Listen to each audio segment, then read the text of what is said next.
Pamalia, kata itu yang diucapkan Mang Roy saat ibu mau menginapkan jenazah Bapak karena hujan deras mengguyur kampungku malam itu. Bapak meninggal tidak wajar tanpa sakit. Tidak ada kecelakaan. Dia tidur di atas kasurnya dan tidak pernah bangun kembali. Dokter bilang bisa jadi kematian Bapak karena serangan jantung. Entahlah. Yang jelas aku sedih waktu itu. Tapi yang membuatku lebih sedih lagi adalah tidak ada seorang pun yang sudi melayat ke rumahku. Hanya Mang Roy. Dia kakak dari bapakku yang ikut berkabung di rumah. Waktu Bapak meninggal, umurku baru 15 tahun. Sedangkan adik laki-lakiku baru umur 7 tahun. Ibu sangat terpukul dengan kematian Bapak, tulang punggung keluarga kami yang hilang. Dan anak-anaknya masih butuh seseorang Bapak. Waktu itu, Mang Roy memandikan jenazah Bapak di halaman belakang rumah. Anehnya, warga kampung hanya lalu lalang sambil melempar pandangan penuh kebencian ke arah jenazah Bapak. Kain batik dibentangkan sebagai sekat untuk pemandian. Tubuh Bapak yang kurus dibaringkan di atas 3 buah batang pisang. Aku menyaksikannya dengan wajah penuh kesedihan. Perlahan, Mang Roy mengguyurkan air ke tubuh Bapak. Menggosok dengan sabun batang, diusapnya bagian vital. Sungguh aku terharu melihat Mang Roy yang begitu telaten merawat jenazah Bapakku. Selesai dimandikan, ia juga yang mengapani.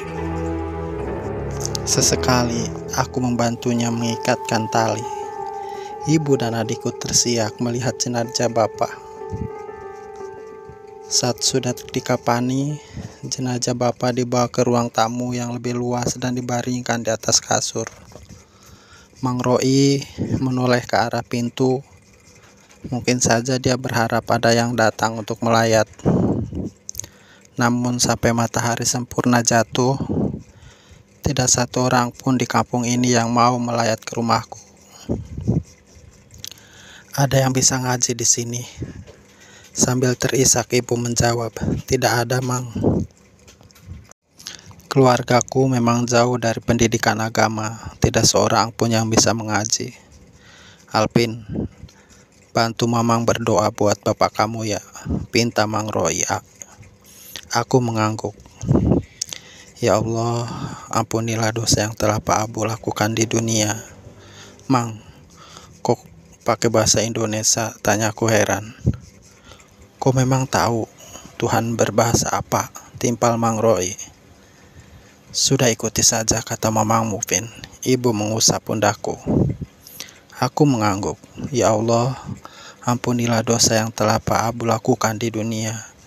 Tempatkanlah dia di surgamu. Amin. Amin, sahutku dan ibuku. Tidak ada sholat jenazah untuk Bapak. Ia hanya didoakan menggunakan bahasa Indonesia. Sungguh, aku sangat sedih. Sebuah keranda yang dipinjam Mang Roy dari musola kampung sudah disiapkan. Dia akan pergi meminta tolong orang yang mau berbaik hati menggotong jenazah Bapakku. Sementara untuk liang kubur, Mang Roy sudah menggalinya sendirian tadi siang. Kebetulan kuburan di kampungku lumayan jauh. Harus melewati perkebunan, pesawahan, hutan, dan menyeberang sungai. Aku tidak tahu kenapa warga kampung tidak mau membuat pemakaman umum yang lebih dekat dengan kampung. Terkadang bagiku merasa aneh. Mang, ini sudah malam. Apa sebaiknya jenazah Bapak kita kubur besok pagi saja? Kata ibu. Kedua matanya sembab. Pamalit ya, jenazah itu harus dikubur secepatnya, jangan diinapkan. Tiba-tiba saja terdengar suara petir menggelegar. Hujan pun turun dengan deras. Dari tadi cuaca memang sudah mendung. Ini sudah malam dan hujan pula. Besok sajalah Mang. Kuburnya. Mang Roy terlihat bingung. Kita tunggulah hujan reda saja. Kalau sudah reda, kita lekas kubur jenazahnya. Sayangnya hujan tidak kunjung reda sampai larut malam. Pintu rumah dibiarkan terbuka, keranda tergeletak di beranda. Mang Roy tertidur di samping jenazah, begitupun ibu dan adikku. Mereka tampak kelelahan. Sedangkan aku masih terjaga melihat jenazah bapak yang sudah rapi dipocong.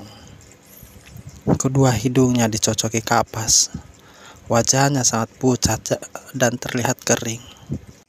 Semakin lama, ngantuk menggelayuti mataku hingga akhirnya aku tertidur juga. Tengah malam aku terbangun karena digigit nyamuk dan melihat ada yang berbeda dari jenazah bapak. Dengkulnya menekuk. Perlahan aku tekan sekuat tenaga agar lurus lagi.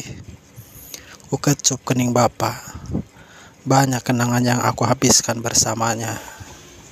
Kemudian aku tertidur kembali. Entah pada jam berapa lagi-lagi aku terbangun. Kali ini aku sangat terkejut melihat jenazah bapak menghilang.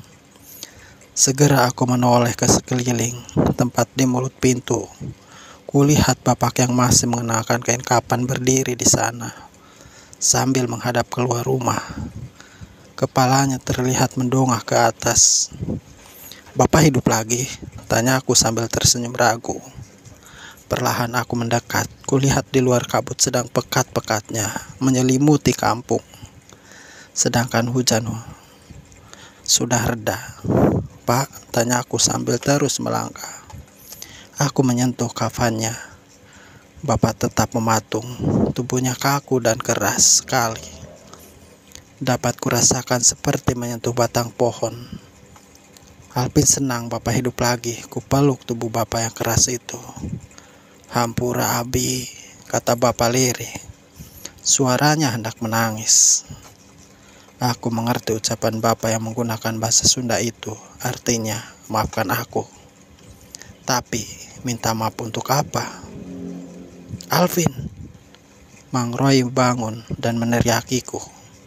Disusul ibu yang masih dalam keadaan mengantuk juga berteriak panik. Seketika, tubuh bapak lunglai dan terjatuh ke lantai. Matanya melotot, mulutnya menganga. Segera Mang Roy membuka ikatan kain kapan di bagian kepalanya bapak. Bersambung.